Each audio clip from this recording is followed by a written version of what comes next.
Hello there, heroes. I'm the Orange Ranger, and welcome to another Power Rangers Super Ninja Steel... I muted that. I muted... Really? The phone is turned down. Alright.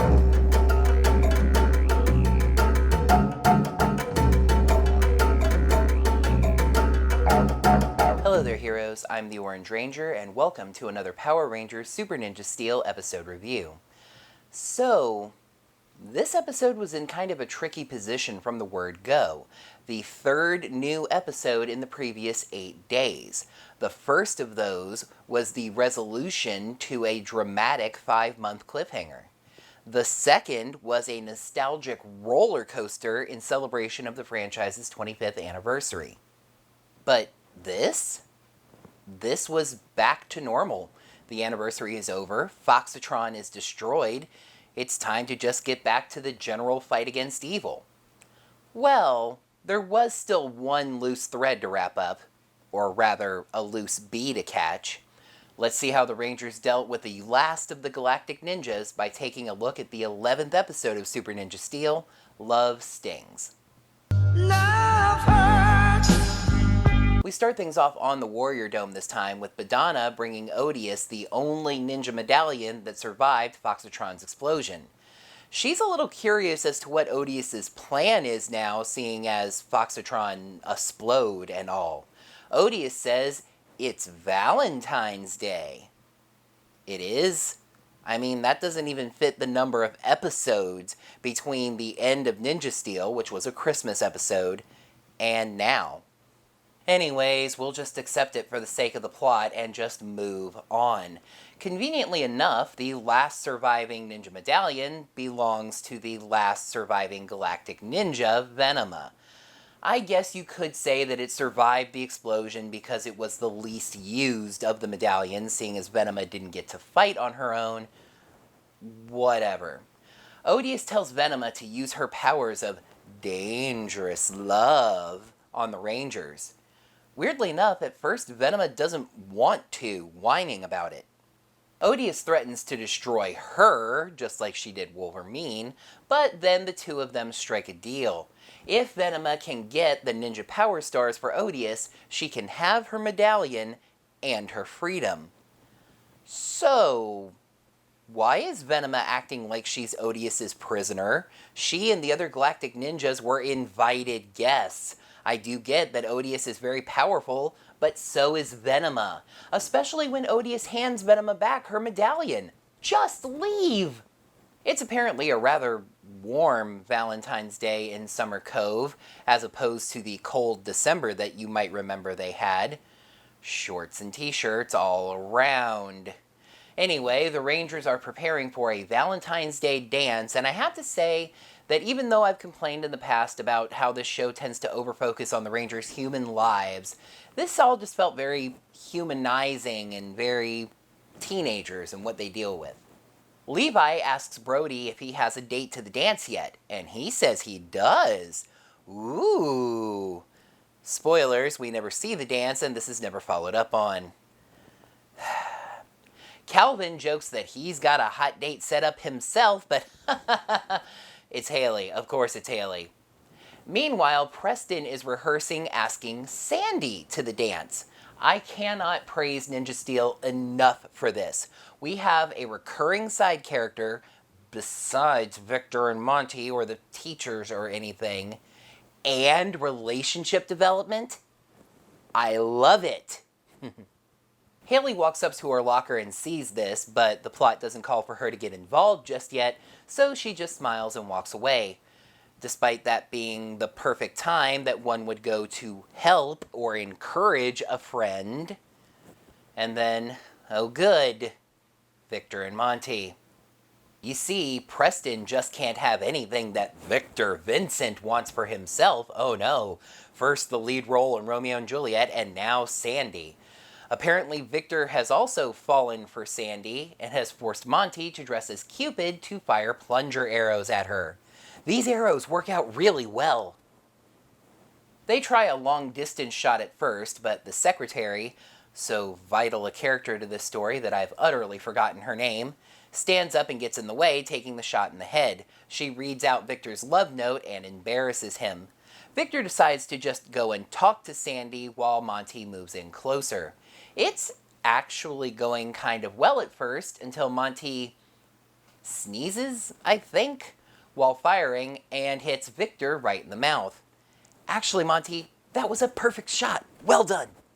He even shakes that off rather well, actually, and does ask her to go to the dance, even offering her a necklace if she says yes. Wow. Sandy asks if Victor is trying to bribe her, and he says, of course, it worked last year. Double wow. She tells him to get lost, that she would rather go to the dance alone than go with him. Victor, ever the egotist, only processes the fact that Sandy would rather go to the dance alone, repeating this in shock as he leaves. And of freaking course, at that very moment, Preston is walking by to ask Sandy to the dance himself. Hearing Victor say that she'd rather go alone, he believes this for some reason, even tearing up the invitation that he had made for her. We stay with Victor and Monty because sometimes on Ninja Steel, the comedy subplot is actually the episode's B-plot, if not its A-plot. Victor clearly wasn't that into Sandy, and we'll see the difference in how people react to rejection a little bit later, as he instantly spots another girl that he can ask to the dance, Lori. Lori is a little more punk rock, a little more makeup, a little more hairspray. There's a term here that I'm desperately trying to avoid using. I like my women just a little on the trashy side. That's the one. Anyway, Victor asks Lori to the dance and offers the necklace as a bribe again. She actually accepts, but says it's going to take a lot more than just that. I actually kind of like this girl. She knows a mark when she sees one, and she's planning to take this loser for all he's worth. I do feel a little bad for Victor. He's clearly just desperate and concerned about his image. However, this show has not exactly stretched itself to make Victor sympathetic, or to give him a reason to exist. After this, we get a cute little scene that I actually think contains a little bit of a hidden message. Calvin and Haley are having a picnic in the park with Cody along. Calvin cutely asks what Haley got him for Valentine's Day.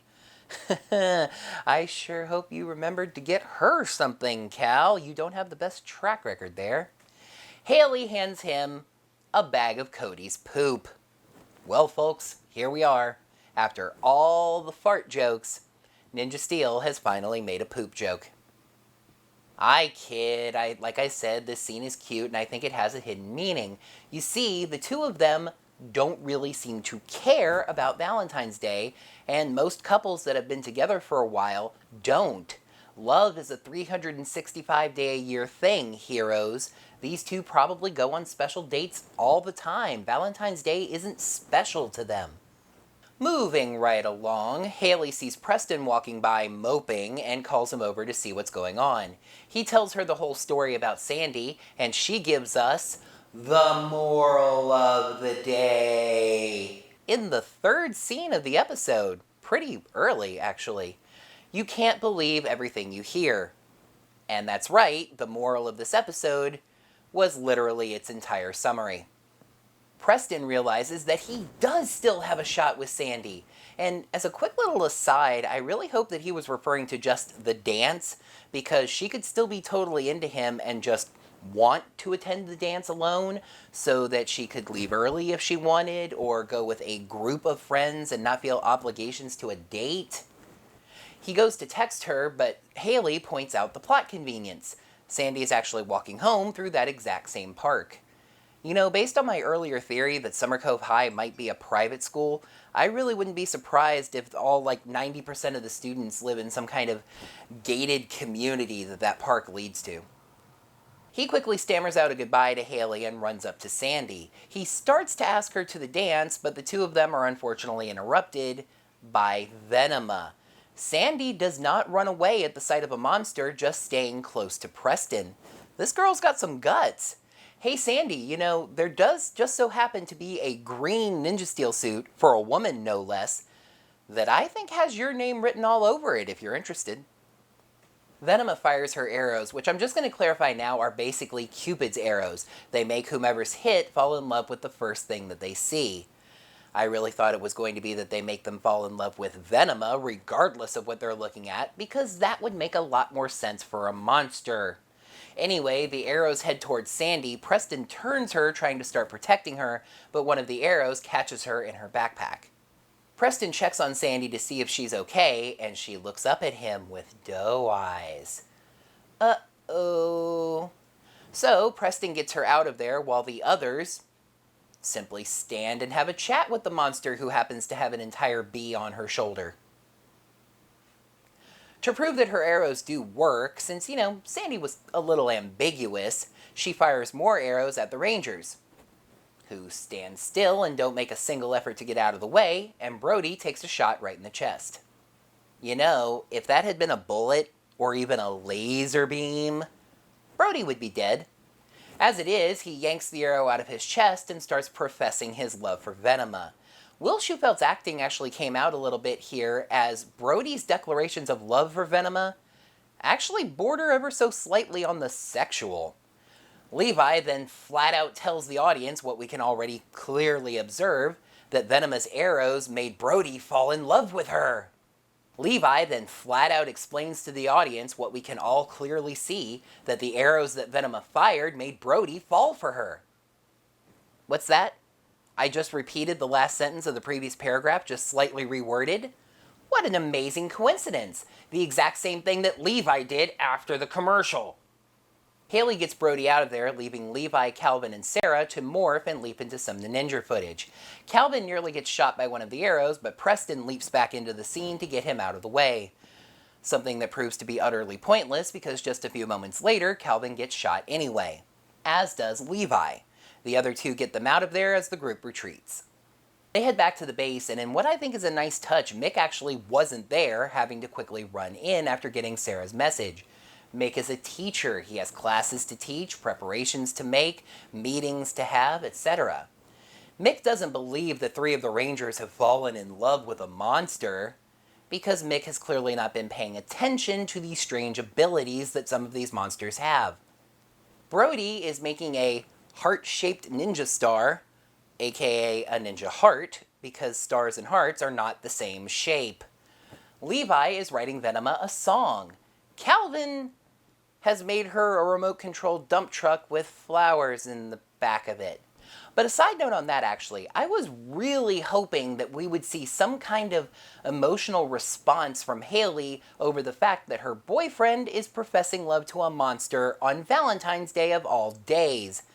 But we see absolutely no angst from her over this beyond, we have to help our friends. As they wonder what to do about this, Preston gets a text from Sandy. She needs to talk to him. Ooh. 100% kudos and even a patented Orange Ranger salute for what Preston does next. He puts the phone away and says, "Not now." He is acting as a Power Ranger right now. His friends are in trouble, there's a serious situation going on, and his personal life can wait. And of course, this being Ninja Steel, someone is there to tell him that no, his personal life is more important than acting as a Power Ranger. Okay, maybe they don't put it that bluntly, but still. Haley and Sarah tell Preston that they have things under control there. Spoilers, they don't. And he can go talk to Sandy. Preston goes to meet Sandy and she decides to flip the tables. No, not literally. Anyway, she asks him to the dance. What is this, a Sadie Hawkins dance? Girls ask the guys, it's always a surprise. Kidding. These days, anyone can ask anyone that they want to go to the dance. I was just going for the obvious gag. Preston is pumped that Sandy actually does want to go with him to the dance, and he nearly says yes. Nearly. You see, it's time for Preston to get an even bigger salute. I'm going to give him 2 salutes. Because this was just the right thing to do. You see, Preston suddenly remembers that Sandy was struck by one of Venoma's arrows, And all of a sudden, he can't be sure if this is what she actually wants versus being under Venoma's spell. Now, he is still kind of an idiot because it's been pretty clear for a while that Sandy's crushing on him.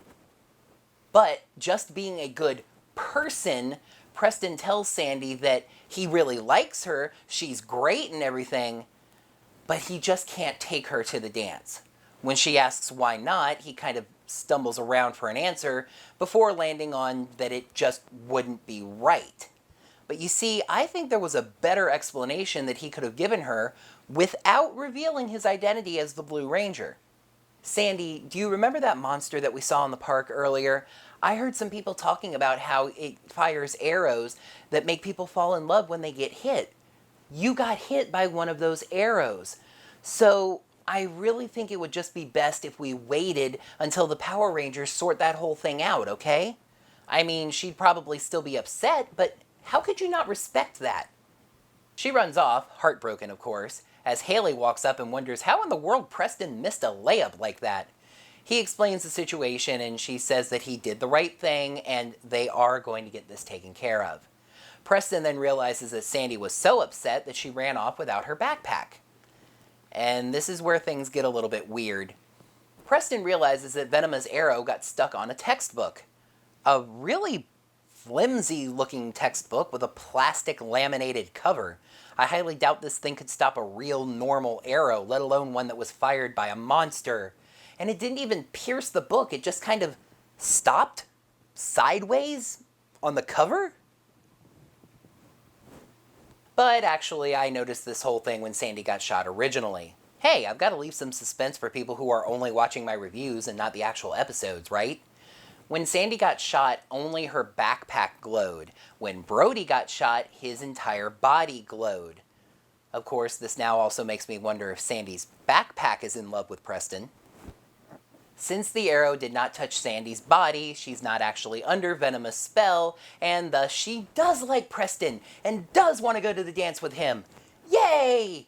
And he shot her down without giving her a good reason. Uh-oh.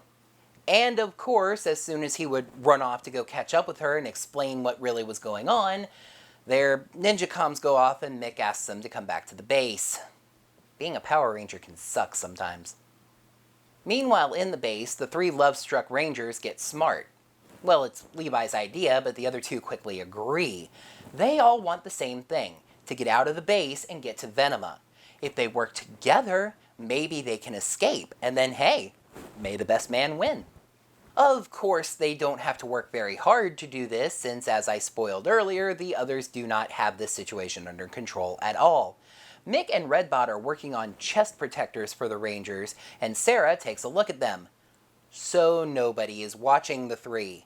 They escape through the rarely seen hatch entrance at the other side of the base. I think we have seen it before, but we don't see it very often. Haley and Preston then return and instantly realize that the three of them are gone. Maybe you shouldn't have let Preston leave. Preston says that they should split up and go looking for them, but he worries that splitting up would leave them exposed to Venoma's arrows.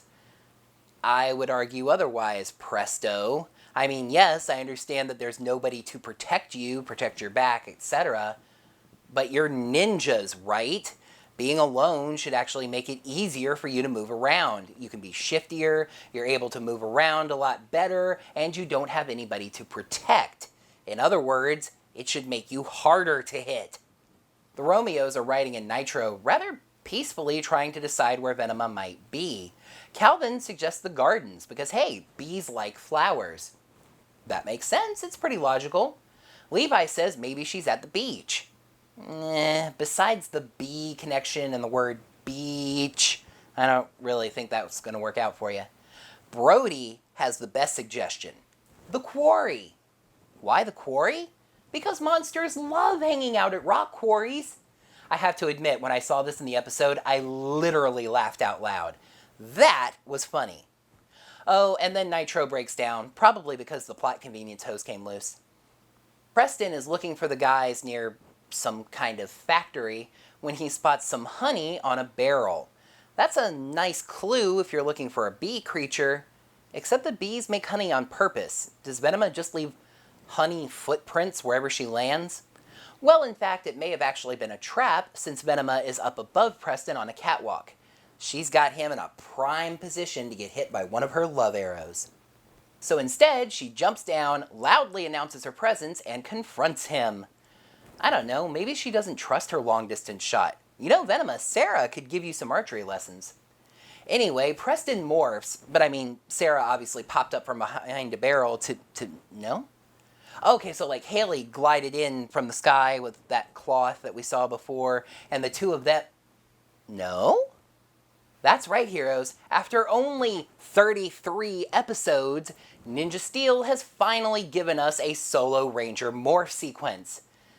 But be careful, Ninja Steel. We get spoiled by nice things. I'm going to be expecting one for each of the Rangers now, so you better get on that. You don't have many episodes left.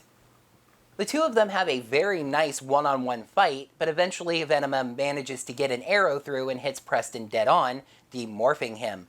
And he seems to have gone gaga for Venoma, even embracing her. Ugh.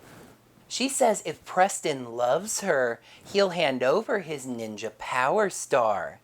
He says, of course, darling, but that there's just one thing he needs to do first.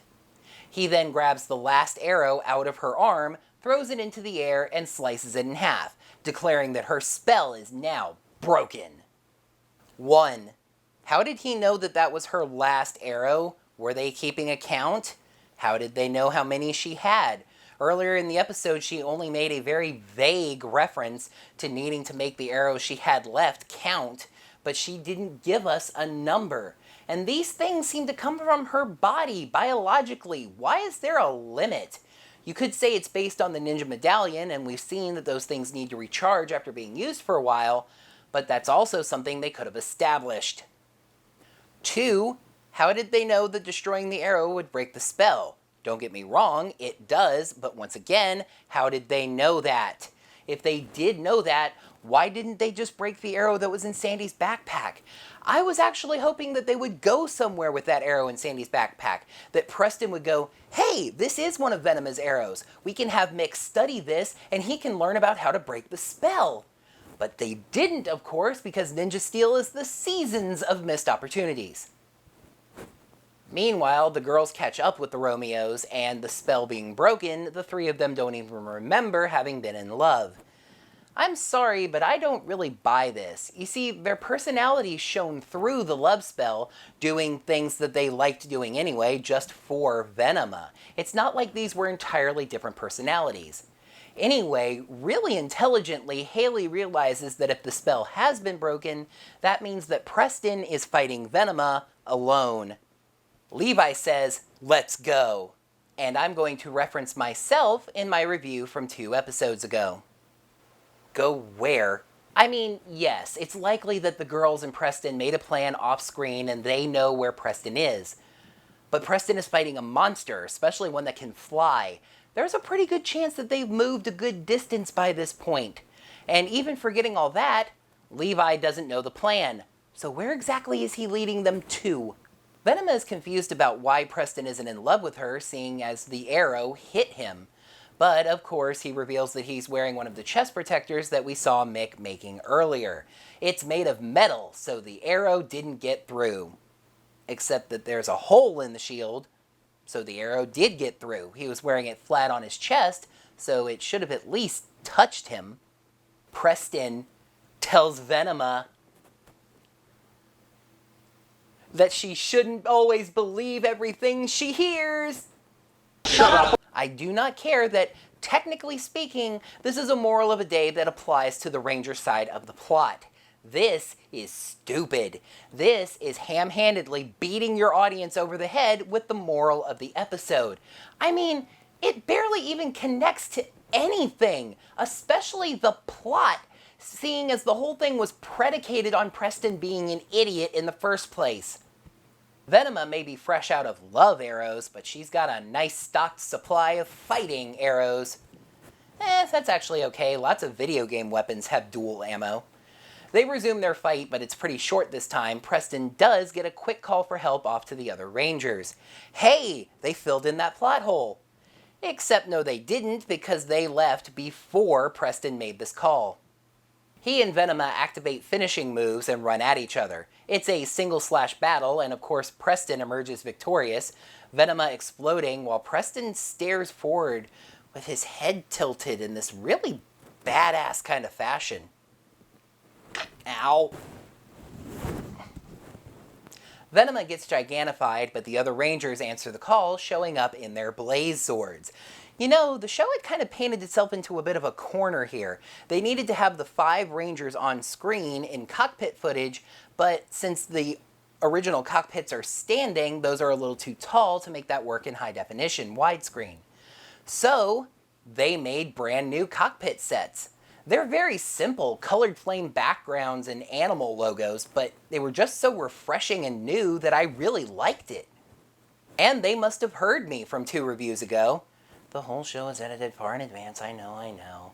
As we even get some individual Zord action. A little. Brody's Falcon Zord does a flyby, and then Preston summons his Serpent Zord, which drives down the road like a motorcycle. They then form the Ninja Blaze Megazord, and it's right back into the boring old standing cockpit. You know, I never thought I'd say that I'd actually prefer something from the Ninja footage, but that whole floating in flames thing was actually pretty cool. Preston declares they may not be love arrows anymore, but we're still gonna block every one.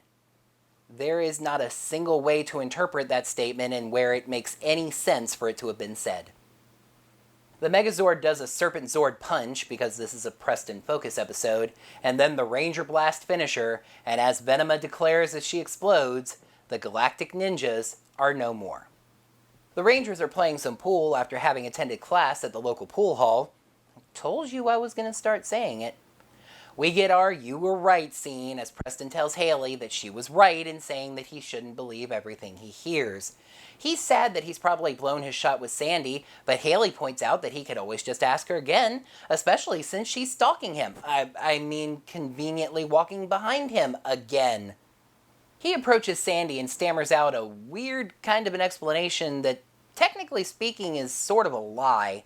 He heard Victor saying that she wanted to go to the dance alone, so when she asked him, he wasn't sure that she actually meant it. Those 2 statements, Victor said she wanted to go to the dance alone, and he wasn't sure if she actually meant it when she asked him, are both true, but they are not true when you combine them. It was a serious lie of omission. He admits that was stupid of him, agreed 100%, because he really likes her, and if nobody is taking her to the dance, he would love the honor of doing so. He even does that magic trick with the invitation for her, which is a real magic trick if you think about it, seeing as he tore up that invitation earlier in the episode, and he had no reason to make it again, seeing as he thought he had blown his shot with her.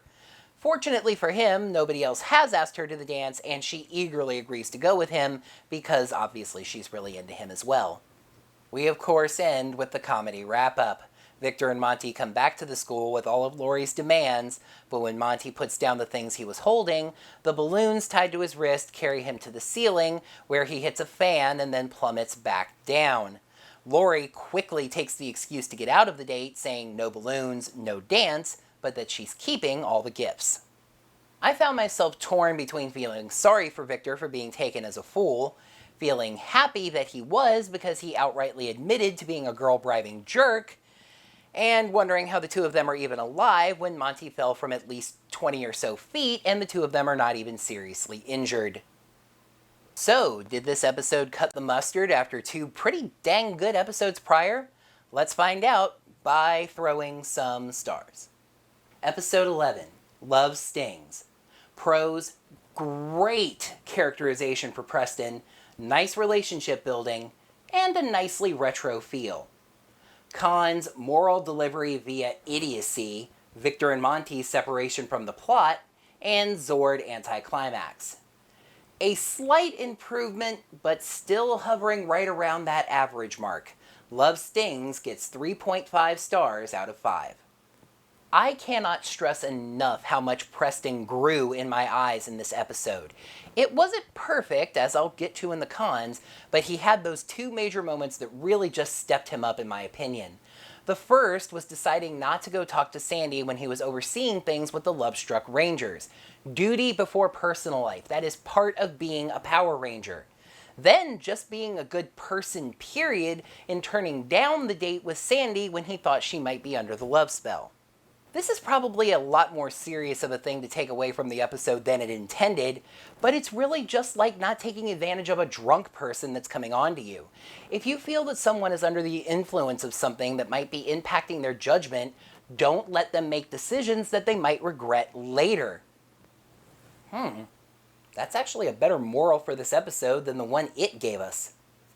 I'm also really enjoying how we're getting the opportunity to watch Sandy and Preston's relationship build slowly. In the first episode, they become friends. It's clear that there's something going on there, but they've just met and neither of them are acting on it yet. Second episode, it's clear they're into each other, but now they have to deal with the foibles of how to make that move to the next level, take the next step, and it ends with them agreeing to their first date. I've said this before, as much as I criticize the writing of this show, they're really good at writing romance. And I kind of avoided saying it during the review itself. I was saving it for here, but you might have sensed it. But to me, this episode had that good retro callback to MMPR feel to it. This felt very much like an episode of MMPR. There's a dance, who are you taking to the dance, a monster interferes with all of that. It was the right kind of nostalgia, versus shoving Go-Go Power Rangers into everything. However, this episode stands as a shining example of Ninja Steel's tendency to shove the moral into the episode by downgrading one of its characters. As much as I praised Preston's growth in this episode, the entire moral is predicated on him being an incredible idiot. Tell me this. Why would you take Victor Vincent's word for anything? And heck, say you even do believe something that comes from him like that. Take your shot anyway, man. Go and ask her to the dance anyway. If she says no, no harm done. Move on. Still not a professional writer. Still thought of a way this could have been done better.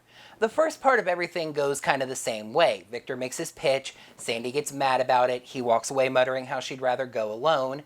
But Preston decides to take his shot anyway. He walks up to Sandy, but she says something like, "Oh, hi Preston, listen, I'd love to talk to you, but I'm just really upset right now.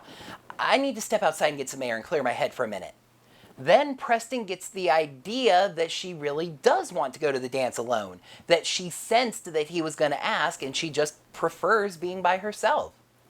Speaking of Victor and Monty, they are once again shoved into this side area of the plot where they don't really have an impact on anything.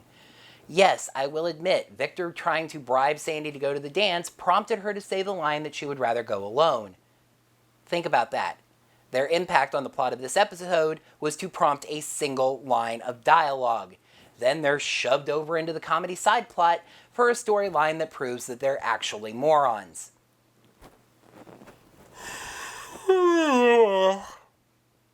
And you all know that I love my Zords, but in this episode they didn't get to do very much. Yes, we got a tiny little morsel of individual Zord action, just one Zord really, and the Megazord fight was another quick one. Listen, I realize that not every Zord fight is going to be a 10-minute knockdown, drag-out battle. I guess I just kind of got spoiled by the fights with Foxytron, and after that, that's what I want Zord fights in this show to be. In the end, I feel like this was an episode of extremes on either side that averaged out to, well, average. The character development for Preston was excellent, and the relationship stuff was well written. But the moralizing was more blatant than usual, and that's saying something for this show. And the Ranger stuff once again just felt a little anticlimactic. It wasn't a bad episode by any means. I just feel like it could have been a great one, and that's disappointing. So it feels like we're right back into the doldrums of Super Ninja Steel. Maybe we need the shininess of gold to shake us out of the rut. Let's see what Levi can contribute to this plot by taking a peek at the 12th episode of Super Ninja Steel, Fan Frenzy. Levi becomes overwhelmed by an overzealous fan, while Dreadwolf attempts to transform the Power Rangers and that same fan into werewolves. You know, that kind of feels like a Halloween plot, but this is a little bit early even for Nickelodeon's Halloween schedule. And now that I think about it, that does match up with something that happened in a Ninja, so, oh well. Anyway, that's going to do it for another Power Rangers Super Ninja Steel episode review. Thank you, heroes, so much as always for watching. Make sure to like the video by clicking that thumbs up like button right down below. In the comments below, let me know what you thought of this episode, as well as my review of it. Make sure you're subscribed to the channel to see all of my videos, and ring the bell. Get your notifications set up so you'll be notified of whenever I post brand new videos, just like this Power Rangers Super Ninja Steel episode review. And if you really liked this video, you can toss me a little bit of financial support by heading over to digitaltipjar.com/orangerangervid, tossing a little bit of tip change in that jar, and I would be grateful for anything that lands inside. Until next time, heroes, may the power protect you. With Madonna bringing Odious the last of the Ninja Medallions, we start things off on the Warrior Dome this time, with Madonna bringing Odious the... Anyway, we'll accept it for the convenience of the plot and just move on. It's apparently a rather warm Valentine's Day in Summer Cove. Shorts, that's the one. Yeah, see. That's the one. Anyway, that's the one. Anyway, Victor asks Lori to the dance and offers the necklace to Ryan. Calvin and Haley are having a picnic in the park with Cody along. Calvin asks, love is a 365-day-a-year thing, my friends. I call my viewers heroes. There just so happens to be a green Ninja Steel suit for a female, no less. I want to say a woman. A female makes me sound like a Ferengi. One of the see? Ad-libbing off the script. And yeah, Will Schufeld's acting actually came out a little bit here, as Brody's... What's that? I just restated the sentence. Great. Haley gets Brody out of there, leaving Levi, Calvin, and Sarah. They head... Mick doesn't believe the three monsters of... Preston suddenly remembers that Preston was... But being a good person, Preston tells Sarah that she's Sarah. Wow, that's actually written in the script. So, she runs off, heartbroken of course, and as the Romeos are riding in Nitro rather peacefully, there's a hole in the shield, meaning that it should have farted and farted, that Mick was making earlier. Yep. Preston declares they may not be love arrows anymore, but we're still gonna block each and everyone. Dang. We get our "you were right" scene as Preston tells Haley that he tore up that invitation and had no real seeing as he had farts. Still have Victor make his pitch. Sandy gets upset about it. Preston, Red Wolf attempts to transform the Power Rangers and one of Levi's bands into werewolves, and Levi becomes overwhelmed. See, this is written stupidly. Make sure to like the video by clicking that thumbs up like button right down below, and if you really like the video, make sure you can head over to